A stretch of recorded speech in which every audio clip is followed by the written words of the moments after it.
Assalamualaikum warahmatullahi wabarakatuh. Saya Muhammad Aiman bin Muhammad Zaki dan rakan saya Muhammad Hafizi bin Muhammad Ramzi dari Institut Latihan Perindustrian Kuantan dalam terusan Diploma Teknologi Fabrikasi Struktur Logam, Minyak dan Gas.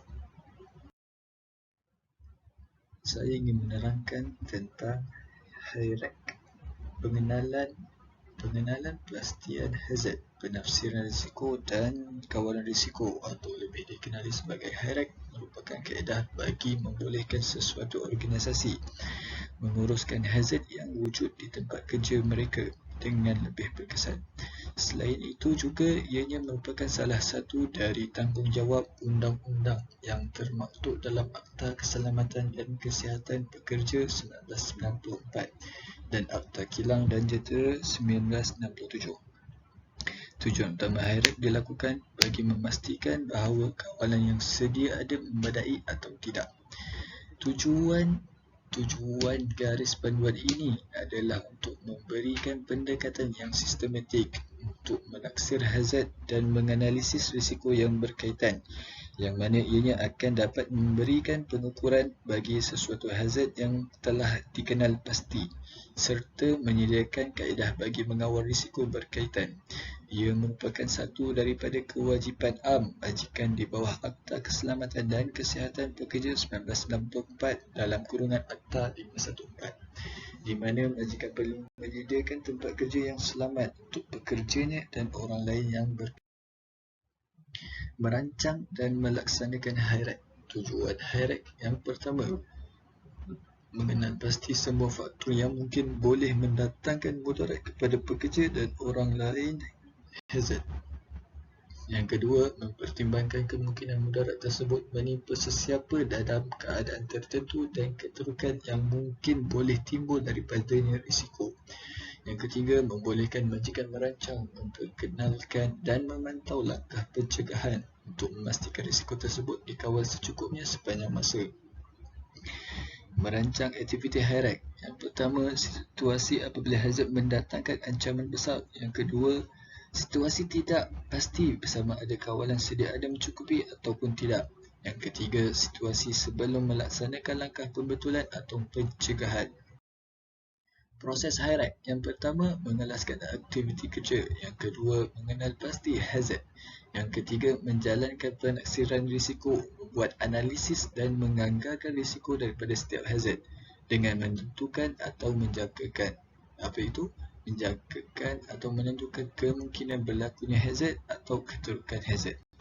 Yang keempat, memutuskan sama ada risiko boleh diterima dan menggunakan langkah kawalan. Aliran proses HIRAC. Yang pertama, mengelaskan aktiviti kerja. Kemudian perundingan di antara wakil majikan dan wakil pekerja. Kemudian mengenal pasti hazard, penaksiran risiko, menyediakan pelan tindakan kawalan risiko jika perlu. Kemudian barulah pelaksanaan, dan perlu dilakukan semakan dari mula, iaitu mengenal pasti hazard, penaksiran risiko, menyediakan pelan tindakan kawalan risiko jika perlu, dan pelaksanaan semula. Hazard kesihatan. Hazard kesihatan pekerjaan ialah apa-apa ejen yang boleh mendatangkan penyakit kepada individu. Hazard kesihatan boleh menyebabkan kesan yang serius dan serta-merta akut, atau boleh menyebabkan masalah jangka panjang kronik. Seluruh atau bahagian tertentu badan boleh terjejas. Seseorang yang mengalami penyakit pekerjaan mungkin tidak menyedari akan gejalanya dengan serta-merta. Sebagai contoh, hilang pendengaran akibat hingar sering sekali sukar dikesan oleh individu yang terjejas sehinggalah penyakit itu sudah mendarat. Hazard kesihatan termasuk bahan kimia seperti asid, bakteri dan pelarut. Hazard biologi seperti bakteria, virus, debu dan kulapuk. Ejen fizik punca tenaga yang cukup kuat untuk memudaratkan badan seperti arus elektrik, haba, cahaya, getaran, hingar dan sinaran. Dan hazard reka bentuk kerja, ergonomi. Hazard keselamatan. Hazard keselamatan ialah apa-apa daya yang cukup kuat yang mengakibatkan kecederaan atau kerosakan kepada harta. Kecederaan yang disebabkan oleh hazard keselamatan biasanya ketara. Sebagai contoh, pekerja mungkin luka teruk. Hazard keselamatan mendatangkan mudarat apabila kawalan tempat kerja tidak mencukupi. Hazard alam sekitar. Hazard alam sekitar ialah pelepasan ke alam sekitar yang boleh menyebabkan mudarat atau kesan yang merosakkan.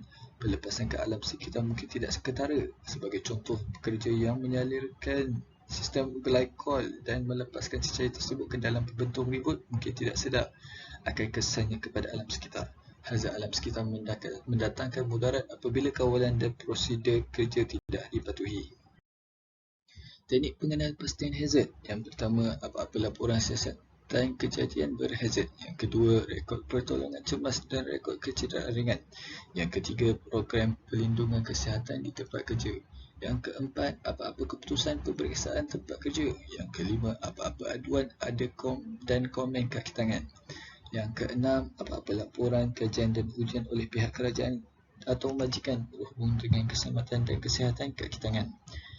Yang ketujuh, apa-apa laporan yang dibuat di bawah Peraturan Akta Keselamatan dan Kesihatan Pekerjaan 1994. Yang ke-8, rekod bahan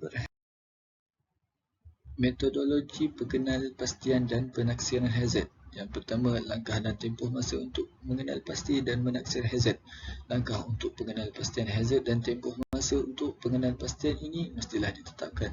Maklumat berikut hendaklah dimasukkan. Yang pertama, siapa yang akan bertanggungjawab atas pengenalpastian. Misalnya, ia mungkin Jawatankuasa Keselamatan dan Kesihatan di tempat kerja atau individu yang dilantik oleh Jawatankuasa. Yang kedua, cara laporan pengenalpastian tersebut diproses. Misalnya, ia mungkin disusun dan diproses oleh Jawatankuasa atau oleh individu yang dilantik oleh Jawatankuasa. Yang ketiga, tempoh masa pengenalpastian. Contohnya, pengenalpastian hazard untuk bengkel A mestilah disiapkan dalam bulan Disember, bagi bengkel B dalam bulan April dan bagi bengkel C dalam bulan November. Yang ketiga, penyimpanan rekod hazard selepas hazard dikenal pasti. Rekod pengenalpastian hazard mestilah disediakan dan disimpan sama ada dalam bentuk bercetak atau dalam format elektronik. Yang ketiga, tempoh masa untuk menyemak dan jika perlu ubah metodologi. Tarikh untuk menyemak pengenalpastian, misalnya sedangkan kaedah pengenalpastian akan dijalankan setiap 3 kawalan. Kawalan ialah penghapusan atau penyingkiran hazard yang mana ianya tidak mendatangkan risiko kepada pekerja yang perlu memasuki kawasan atau bekerja menggunakan kelengkapan dalam tempoh kerja yang dijadualkan. Hazard hendaklah dikawali puncanya tempat masalah tercetus. Sebaik-baiknya, kawalan disediakan hampir dengan punca hazard. Kaedah ini sering dirujuk sebagai kawalan kejuruteraan. Jika ini tidak berhasil, hazard selalunya boleh dikawal sepanjang laluannya ke pekerja. Di antara punca dengan pekerja, kaedah ini boleh dirujuk sebagai kaedah pentadbiran. Jika ini tidak dapat dilaksanakan, hazard mestilah dikawal pada tahap pekerja dengan menggunakan kelengkapan pelindung diri PPE. Namun ini adalah kaedah kawalan yang terakhir. Kawalan pada punca hazard, yang pertama penghapus, iaitu dengan cara menyingkirkan kerja, alatan, proses, mesin atau bahan yang berhazard. Mungkin cara terbaik untuk melindungi pekerja, sebagai contoh, firma kitar semula mungkin memutuskan untuk berhenti daripada membeli dan memotong tangki bahan api pukal buangan disebabkan oleh hazard letupan. Yang kedua, penggantian. Kadang-kadang melakukan kerja yang sama menurut cara yang kurang berhazard dapat dilakukan. Sebagai contoh, bahan kimia berhazard boleh diganti dengan bahan kimia yang kurang berhazard. Kawalan mestilah melindungi pekerja daripada apa-apa hazard baru yang reka bentuk kejuruteraan. Yang pertama, reka bentuk semula, iaitu kerja dan proses boleh direka bentuk semula untuk menjadikannya lebih selamat. Sebagai contoh, bekas boleh dijadikan lebih mudah dipegang dan diangkat. Yang kedua, pengasingan. Jika hazard tidak boleh dihapuskan atau diganti, kadang-kadang ia boleh diasingkan, dibendung atau dijauhkan daripada pekerja. Sebagai contoh, bilik kawalan bertebat dan mempunyai penyaman udara boleh melindungi para pengendali daripada bahan kimia toksik. Yang ketiga, automasi. Proses berbahaya boleh diautomasikan atau dimekanikkan. Sebagai contoh, robot kawalan komputer boleh mengendalikan operasi kimpal titik di dalam kilang pemasangan kereta. Langkah berhati-hati hendaklah diambil untuk melindungi pekerja daripada hazard robotik. Yang keempat, pengadang. Hazard boleh disekat sebelum ia sampai ke pekerja. Sebagai contoh, pelindung khas boleh mencegah kecederaan mata daripada sinar kekimpalan. Pengadang kelengkapan yang sesuai akan melindungi pekerja daripada terkena alat yang bergerak. Yang kelima, penyerapan. Sesekat boleh menyekat atau menyerap hingar. Sistem kunci dari luar boleh mengasingkan punca tenaga semasa pembaikan dan penyelenggaraan. Biasanya, semakin jauh satu-satu kawalan itu mengasingkan hazard daripada pekerja, semakin efektif kawalan itu. Yang keenam, pencairan setengah hazard boleh dicairkan atau disebarkan. Sebagai contoh, sistem pengalih udaraan boleh mencairkan gas toksik sebelum ia sampai kepada pengendali. Kawalan pentadbiran. Prosedur kerja selamat iaitu pekerja dikehendaki menggunakan prosedur kerja selamat yang standard. Majikan diharap dapat memastikan pekerja mematuhi prosedur kerja selamat ini. Prosedur kerja selamat hendaklah disemak secara berkala bersama-sama pekerja dan sentiasa dikemaskini. Pengawal sediaan dan latihan. Latihan awal tentang prosedur kerja selamat dan latihan ulangan hendaklah disediakan. Pengawal sediaan yang sesuai untuk membantu pekerja mengenal pasti hazard yang mungkin dan menilai prosedur kerja. Pergiliran kerja dan prosedur lain boleh mengurangkan masa pekerja terdedah kepada hazard. Sebagai contoh, pekerja boleh digilirkan bagi kerja yang memerlukan pergerakan tendon dan otot yang berulang untuk mencegah kecederaan trauma kumulatif. Proses hingar boleh dijadualkan apabila tiada siapa berada di tempat kerja. Program pengemasan di tempat kerja, pembaikan dan penyelenggaraan. Pengemasan di tempat kerja termasuk pencucian, pelupusan sisa dan pembersihan tumpahan. Alatan, kelengkapan dan jentera berkemungkinan besar tidak menyebabkan kecederaan jika ia dijaga bersih dan disenggara dengan baik. Kebersihan. Amalan kebersihan boleh mengurangkan risiko bahan toksik yang diserap oleh pekerja atau dibawa pulang kepada keluarga mereka. Pakaian rumah hendaklah disimpan di dalam loker yang berasingan untuk mengelakkan daripada dicemari oleh pakaian kedua. Mengimplementasikan hierarki, tanggungjawab dan accountability. Pengurusan hazard yang betul dan yang ada kalanya dikenal pasti di tempat kerja boleh dilaksanakan melalui proses yang berkesan. Pada dasarnya, individu atau pasukan yang mengenal pasti hazard mestilah memastikan penerangan yang betul tentang sesuatu hazard diberikan kepada pihak yang berkuasa tempat kerja, iaitu pengurus, ketua jabatan atau orang yang dilantik. Setiap hierarki mestilah didokumentasikan sepenuhnya. Borang hierarki mestilah dilengkapi oleh pasukan hierarki dan ditandatangani oleh kaki tangan yang bertanggungjawab dalam bidang tersebut. Bahagian yang bertanggungjawab terhadap hazard tersebut dan pengawalannya dikehendaki menyimpan semua laporan penaksiran selama sekurang-kurangnya 3 tahun. Dalam setengah kes, keperluan perundangan akan menentukan masa penyimpanan rekod yang minimum. Contoh hazard di tempat kerja adalah seperti persekitaran kerja, iaitu akses yang cukup merujuk kepada akses yang mencukupi di tempat kerja. Kenyaman udara merujuk kepada udara yang tidak tercemar di tempat kerja. Ruang terkurung bermakna ruang kerja tertutup yang biasanya orang tidak bekerja di situ, ditakrif dalam standard. Hangat, ini termasuk bekerja dalam keadaan objek panas, hypothermia, kebakaran bukan letupan. Sejuk, ini termasuk bekerja dalam keadaan objek sejuk dan hypothermia. Pencahayaan merujuk sinaran cahaya yang cukup untuk kerja tertentu yang dilaksanakan. Stres mental termasuk buli, keganasan di tempat kerja, kerja shift, beban kerja berlebihan. Pendehidratan, bekalan air yang mencukupi untuk individu sebagai tenaga. Elektrik termasuk terdedah kepada terkena wayar dan terkena voltan tinggi. Graviti termasuk jatuh, tersadung dan tergelincir. Juga objek jatuh dan bekerja di tempat tinggi. Anggota badan digunakan untuk memikul objek dengan anggota badan. Tekanan dalam sistem hidrolik.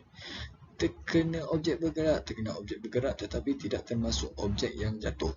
Letupan juga termasuk haba sebagai hazard. Objek yang menusuk, ini termasuk semua objek yang boleh menusuk, termasuklah jarum.